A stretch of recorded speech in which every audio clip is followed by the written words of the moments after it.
welcome to Story Focus. Here, stories come to life. We journey through captivating tales together. Whether you're here to relax, learn, or escape into another world, there's a story waiting for you. Let's dive in.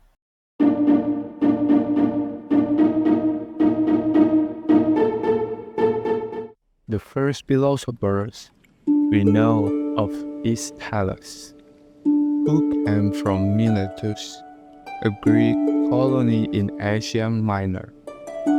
He traveled in many countries, including Egypt, where he is said to have calculated the height of a pyramid by measuring its shadow at the precise moment when the length of his own shadow was equal to his head. He is also said to have accurately predicted solar eclipse in the year 585 before century. Thales thought that the source of all things was water. We do not know exactly what he meant by that. He may have believed that all life originated from water, and that all life returns to water again when it dissolves. During his travels in Egypt, he must have observed how the crops began to grow as soon as the flood of the Nile receded from the land areas in the Nile Delta. Perhaps he also noticed that frogs and worms appear wherever it had just been raining.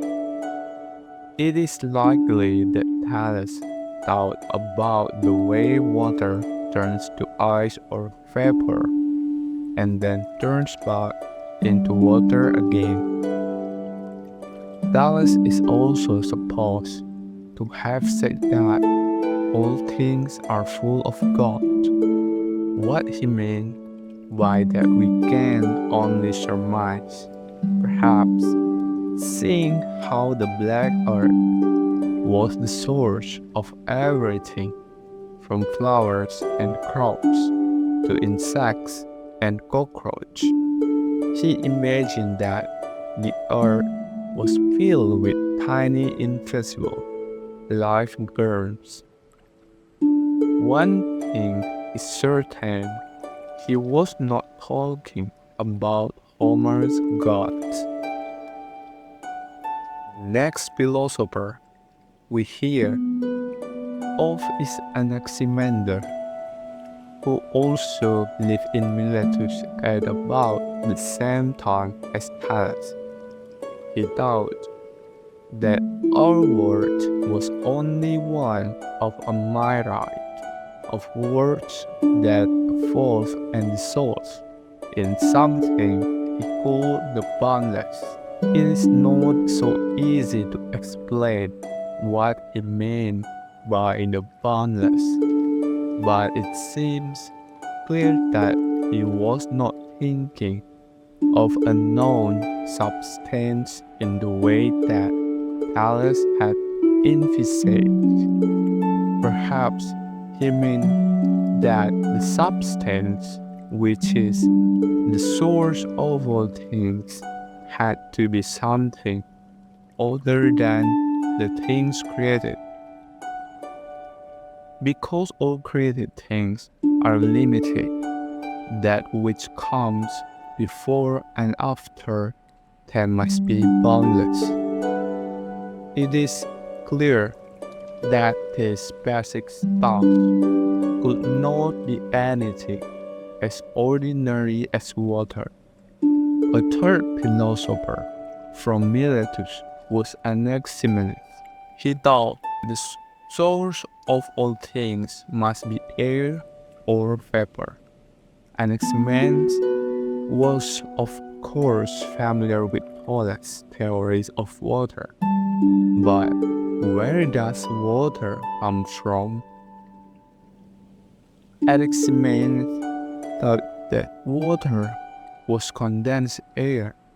We observe that when it rains, water is pressed from the air. When water is pressed even more, it becomes earth, he thought.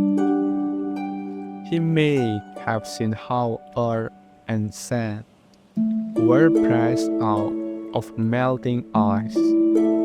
He also thought that fire was rarefied air. According to Anaximenes, air was therefore the origin of earth, water, and fire. It is not a far cry from water to the fruit of the earth.